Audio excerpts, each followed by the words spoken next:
Thanks for your company. Macmillan Lurd.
You're listening to Uptown Radio. It's Thursday, February 16th. I'm Valentina Zarins-Martinez.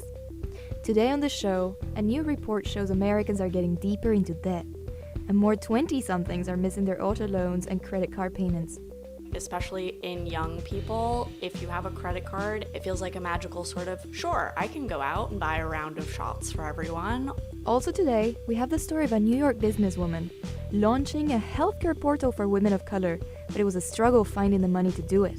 I was a team of one, right? We know how few dollars go to women entrepreneurs, how many fewer dollars go to women founders of color. And film fans are getting excited for the Academy Awards ceremony in a few weeks. I love watching every movie before the Oscars, so I definitely want to see them all. One theater is making that easy with a showcase of the short film nominees opening tonight. All that and the world's shortest dance lesson on Uptown Radio. But first, the news. Live from NPR News, I'm Lakshmi Singh. In his first public remarks about the 3 unknown aerial objects shot down over the weekend, President Biden says the intelligence community believes the objects were most likely benign, commercial, or research-related.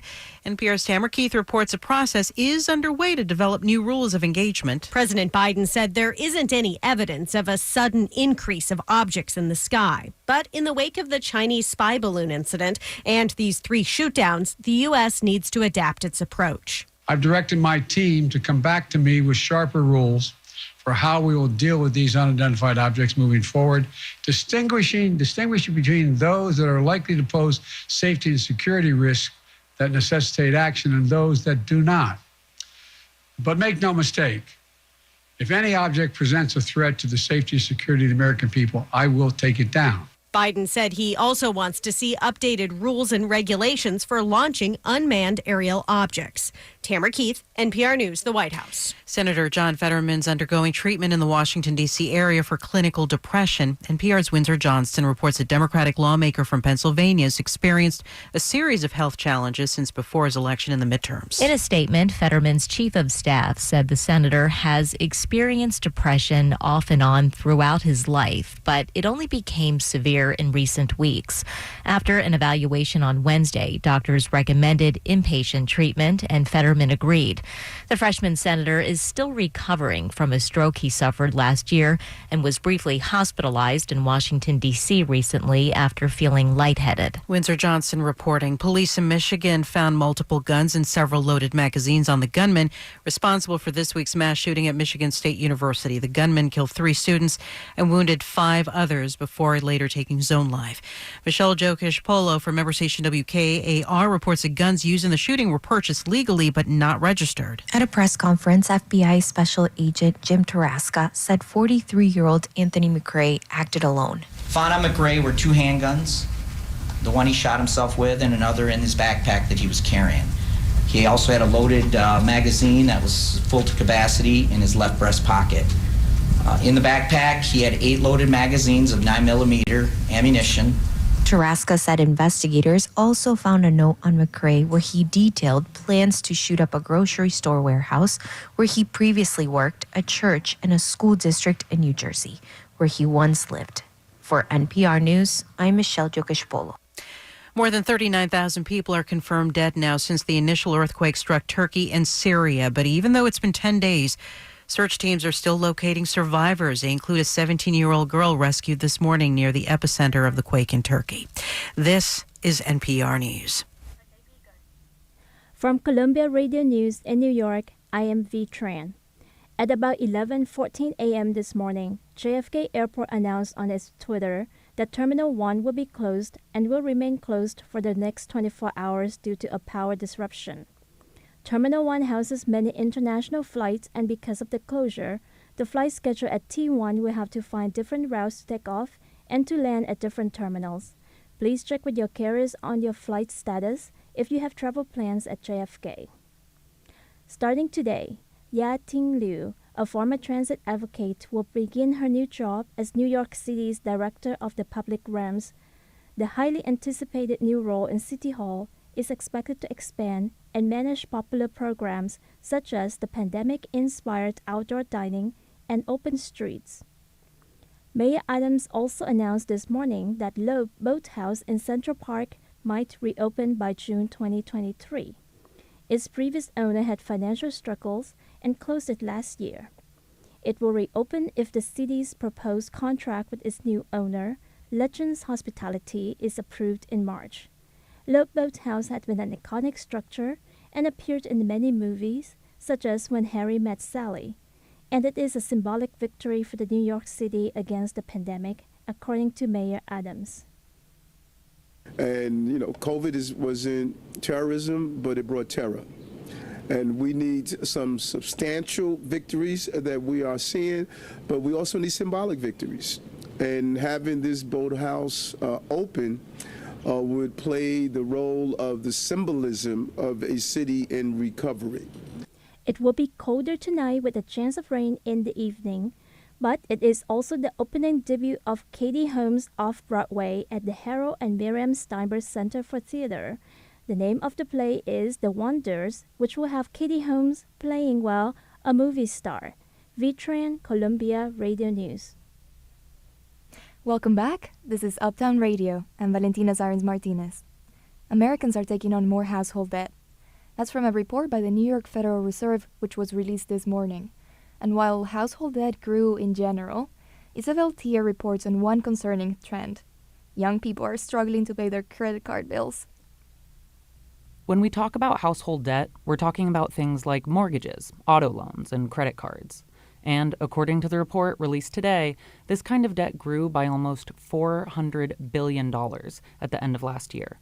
But it was credit card debt that showed the largest increase, the largest quarterly increase, that is, since the Federal Reserve started tracking this data back in 1999. So what does this mean? Quite simply, it's that the credit card holder has outstripped their income and is being forced to make choices between what debts they're going to pay on a monthly basis. That's Dave Holmes. For years, he managed a team at Citibank that focused on distressed debt and bankruptcy. Basically, credit card debt happens when people are spending more than they earn. And the data shows it's young people in their 20s that are taking on this debt and then failing to pay it back. Holmes says when people start struggling to pay off their credit cards, it's usually a sign of unemployment. But unemployment is at a record low right now. So why are young people failing to pay their credit card bills? The researchers from the Federal Reserve say it could be several things, like rising interest rates coupled with inflation. But some young people aren't that concerned. Serena McGuire is 27 years old and works as the marketing director for a boutique jewelry designer. And she's in credit card debt. I feel like, especially in young people, if you have a credit card, it almost feels like a magical sort of, depending on the person, obviously, but it feels like a magical sort of, sure, I can go out and buy a round of shots for everyone, or, yeah, okay, I love this dress, let me buy it, I'll pay it off eventually. It's not that much, and, naturally all of those things build up, and it becomes a bit daunting of a sum to pay off. And most of her friends are also in credit card debt. And there's maybe some sort of a level of comfort that people are seeking in that mentality also, in the sense of, okay, I'm not the odd one out. And so that almost is a level of taking the pressure off that there's a bigger thing happening that is affecting everyone and not just someone singularly and individually. Economists at the Federal Reserve say, as of now, the debt levels are not threatening the economy. But they are watching young people closely. Right now, student loans are paused, and if they have to start paying again, it might stress their budgets even more. Isabel Tier, Columbia Radio News.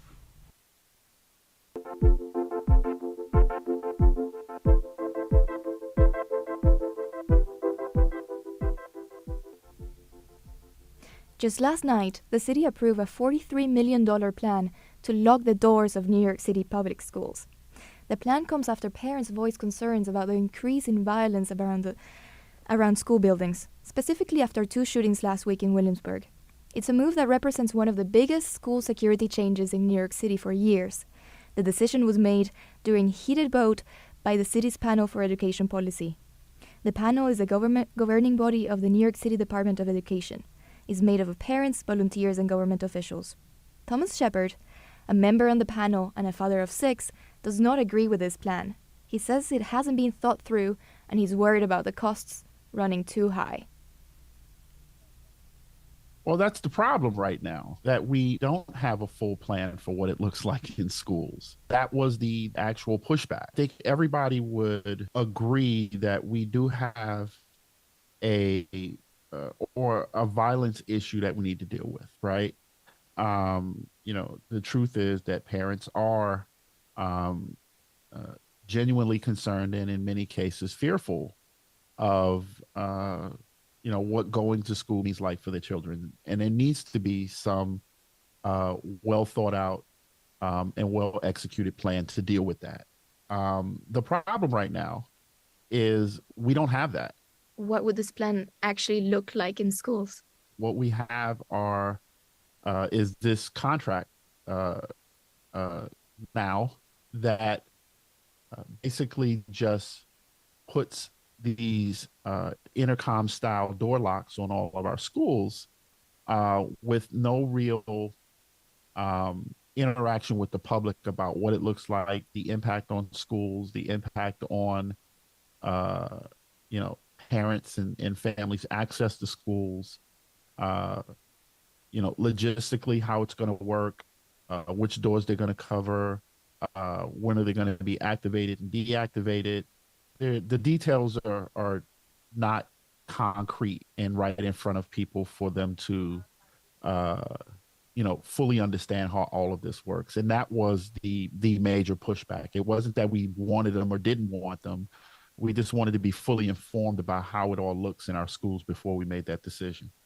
Yeah, that makes sense. And I would like to hear a little bit more about your position towards this. The issues of violence that we're looking at are not happening inside of our school buildings. Inside of our school buildings are safe places, right? And they historically have been.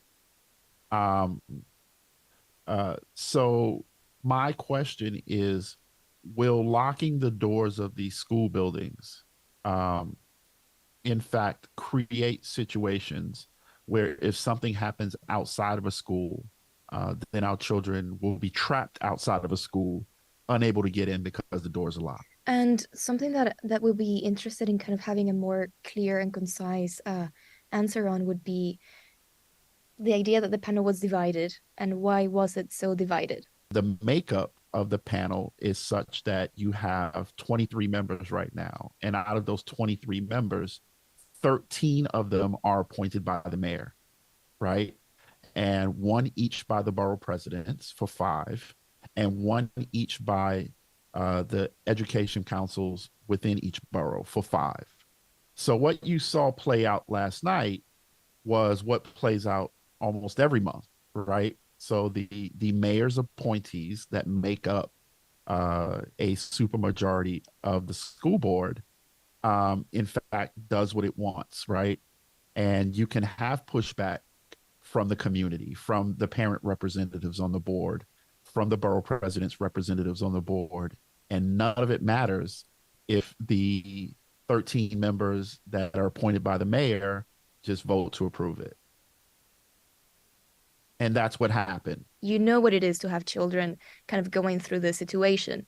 And how do you think this would impact their experiences at school? I've always said that our schools are not forts, right? Our schools are schools. And that comes from me being a veteran of the U.S. military. I understand fully what the difference between a fortification and a school is. And our schools are not forts. They are designed or supposed to be welcoming and opening spaces that provide safe environments and welcoming environments and loving and caring environments. And I wonder how much of that goes away when we become almost obsessed, right, with fortifying them. 43 million seems like a lot of money. Where is it coming from? 45 million. First of all, the overall cost of actually doing this is somewhere around 78 million. And, you know, those were questions that were asked, right? So if we are funding this 43 or 45 million dollars, but the actual cost of this is somewhere around 78 million dollars, where's the rest of that money coming from? And, you know, if you're going to take it out of one pot, if you're going to take it out of, you know, one pot to pay for this one, what's not being funded now, right? So if we're going to pay for the door locks, what's not being paid for because we're paying for the door locks now? And it's those types of questions that I feel deserved answers before this was all voted on. Thomas Shepard, member of the Panel for Educational Policy, thank you so much for being here. Thank you for having me. I appreciate it. These days, you can find a doctor and healthcare advice easily online, but the advice can be pretty generic, targeting everybody. That's why one businesswoman has started a healthcare portal specifically aimed at women of color. Henrietta McFarlane reports on how this healthcare app is different. After business school, Maya Hardigan worked in the pharmaceutical industry. She led teams at Pfizer and had 3 children in New York City. But when she went to the obstetrician, she always felt like she wasn't getting healthcare targeted at her as a black woman. I think what sometimes subconsciously happens for us is that we have lots of small marginalizing experiences. If this is happening to me, what is happening to so many of our other mothers of color? According to the CDC, black women are 3 times more likely to die from a pregnancy-related cause than white women. So in 2020, Hardigan quit her job and started a new company called May. That's MAE, named after Dr. May Chin, the first African-American female to graduate from NYU Medical School. May is a website filled with pictures of pregnant women of color and inspirational quotes. Patients can use the site for weekly check-ins to ask specific questions, talk to a doula, and get general advice uniquely for them. And there's a big potential audience.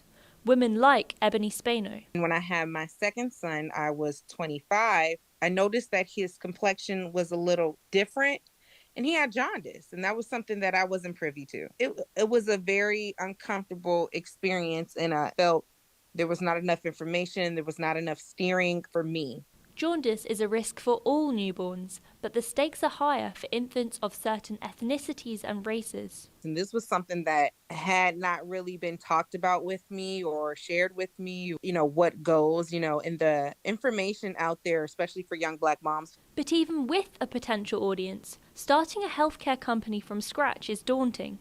Maya Hardigan experienced this with the launch of May. I was a team of one, so all of that was very overwhelming for me. We know how few dollars go to women entrepreneurs. We know how many fewer dollars go to women founders of color. Eventually, in September 2021, Hardigan raised $1.3 million in a deal with Steel Sky Ventures. The business plan for May is, in part, to make money by tailoring their services to people on Medicaid. That's the government healthcare plan for low-income people. Lots of companies don't want to deal with Medicaid patients, but Hardigan knows they're essential. We're seeing Medicaid fund about 50% of births in the U.S. each year, but for Black women, we're seeing that number at more like 65-68%. It was a really conscious decision for us to say, focusing in on Medicaid. And lots more companies want their focus to be on women of color. Hurdle, Health in Her Hue, and Clinify Health, to name a few. Competition isn't a bad thing. More services means more access to healthcare for women of color. Henrietta McFarlane, Columbia Radio News. New York City police now have the official authority to take unhoused people with mental illness to the hospital, whether they want to or not. The policy is controversial. It belongs to Major Adams, and it has received pushback from mental health, disability, and homeless rights activists. Some advocates say the plan focuses too much on temporary solutions and is doomed to be ineffective. Tricia Stortz reports. Dr. McWelling-Todman is co-chair of psychology at the New School for Social Research. He started his career as a therapist for the city's homeless and says police have been institutionalizing New Yorkers for decades, legally and illegally. Adams is proposing to do things that really were always there. There was nothing stopping the police from the past from doing what he's asking them to do now. He's just enforcing them. Todman says there's an even bigger issue. The mayor's plan doesn't provide support for the unhoused once they've been released from hospitals. He also says the city's been here before, back when Congress passed the Community Mental Health Act of 1963. The legislation was supposed to expand community mental health centers as alternatives to state hospitals. But with those big hospitals closing, many patients fell through the cracks. Early 70s, there was a deliberate attempt to deinstitutionalize people, to move people out from the very restrictive state hospitals and back into the community where they could be treated. And that was a well-intentioned action. Unfortunately, when they started closing the large state hospitals, they didn't reinvest the money in community services the way the law was written. And he says Adams' plan overlooks the same gaps. Emergency services and medication only go so far in treating ongoing mental illness, but patients need long-term care, and there aren't many options. Person gets into the system, and then there really isn't any place eventually to put them except back on the streets. The revolving door problem, it's still there. Nancy Bizzato is a therapist in New York. She treats severe cases of mental illness among the previously homeless and worries about the same thing. Where do these people go after being discharged? Maybe some of them do get resources, thankfully, but a lot of them go back to the street, they go back to the subway. Unfortunately, it's a cycle. Why do you think that there is such a push to hospitalize right now? I think people are scared. We saw an increase of homelessness and mental health issues, especially during the pandemic. And to me, it feels like the push to hospitalize is their way of trying to address all of these issues quickly. Bizzato says the mayor's plan should include investment in long-term counseling, housing, and employment services. She hopes they'd benefit someone like Shay Farrell, who's been unhoused for the past year after losing her job. Farrell came to New York from Missouri, hoping the city's system would provide better support for her chronic health conditions. She voluntarily admitted herself to Bellevue Hospital in September, but says she's still waiting to get the care she needs. So much attention is being paid towards ramping up law enforcement when you have a mental health system in the city that is completely broken. And I am the best case scenario, and I'm still homeless. Farrell says she's been fighting for basic services and has been moving from shelter to shelter since being released from the hospital. People want to find the easy solution to get rid of a problem, and it's just because they don't like looking at it. The mayor's press office didn't respond to a request for comment about plans for additional long-term care options for unhoused New Yorkers. Tricia Stortz, Columbia Radio News. And now, a slice of the city. I started dancing when I was 3 or 4. My mom had been a dancer, and she had been a ballroom dancer primarily. And she started teaching me how to dance on the kitchen floor. Broadway dancer Lily Froelich in New York City. She started teaching me with tap dance, so we did shuffle, step, shuffle, ball change, shuffle, step, and I loved it. So I was like a weird kid who, when everyone else was like, I want to be a doctor, I want to be a scientist, I was like, I'm going to be on Broadway. Shuffle, step. You're listening to Uptown Radio, Thursdays at 4. The Oscars are tonight. The Oscar shorts, that is. An early showing of the nominees from all 3 categories, animation, live action, and documentary, plays tonight in the IFC in Greenwich Village. The question is, are New Yorkers rolling out the red carpet for the shorts? Tricia Stortz has more. Of course, everyone in New York already knows that the Oscar shorts are playing. I didn't know that, no. No, I didn't know about it. I was not aware of that. No, sorry. No idea. Or maybe not. In case you haven't heard, like the title of the event, The Shorts, these Oscar contenders are short and no more than 40 minutes in length. Among the list of live-action nominees is Ivalu, based on Danish graphic novel. The film was shot in Greenland and follows the story of a young girl who's gone missing and her little sister's search to find her. It's possible that viewers may have also missed a preview of Portuguese director João Gonzalez's Ice Merchants, an animated short about a father and daughter who harvest ice. In front of IFC, 34-year-old Martin Baker hasn't heard of the shorts, but he's kind of excited. Short films. I don't think much about short films, but when I see them, I like them. Across the street in Washington Square Park, Michelle Flair also hasn't heard of the shorts and tries to deflect attention toward her friend. She's a little bit more of a cinephile than I am, but I am a big supporter of the arts in general. Oscars shorts winners do take home a full-sized Oscar, but it's possible the prize doesn't come with as much acclaim as the longer feature films selected by the Academy. But that doesn't matter to Sarah Hannah and her friend Michaela Fritcher. They don't watch the traditional Oscars either. I don't know if people don't pay attention to the shorts or just don't pay attention to the Oscars. Yeah, I don't know. I feel like a lot of people don't watch TV now. Nearby, sitting on a bench, 64-year-old Paul Winch says he's anti-technology, so he's not planning to tune in. Are you interested in film in general? No, I'm not. Nothing TV? No, I don't even have a TV anymore. I don't miss it either. I read. Charlotte Huntley is eating breakfast nearby. She's heard of the Oscars, but the big-name ones. I'm not into the bigger award shows because I'm not interested in celebrity culture. Finally standing is Margaret Finn, a fan. I really love supporting local people and up-and-coming art. I love film in general, so I like to see some of the clips, and I love watching every movie before the Oscars, so I definitely want to see them all. She's excited for tonight's event. If you want to catch the Oscar shorts, they're showing this weekend, but you better hurry. Tricia Stortz, Columbia Radio News. Earlier in the show, we referred incorrectly to Eric Adams. His correct title is Mayor. That's it for this week. Thanks for listening to Uptown Radio. Our executive producer today was Giuseppe Macias. Leading our staff of reporters was senior producer Elizabeth Erb. Director Henrietta McFarlane coordinated our studio production team. Our producer Thomas Copeland led our copy team and assisted in the studio. Lee Tran delivered our local newscast, and they reporters Isabel Trier and Tricia Stortz brought you the latest on the ground in New York. Our instructors Sally Harships, Robert Smith, and Lydia McLuden-Laird advised our staff, and Valentina Zarins Martinez. Uptown Radio is live Thursdays at 4. Until next week, you can always find us at uptownradio.org.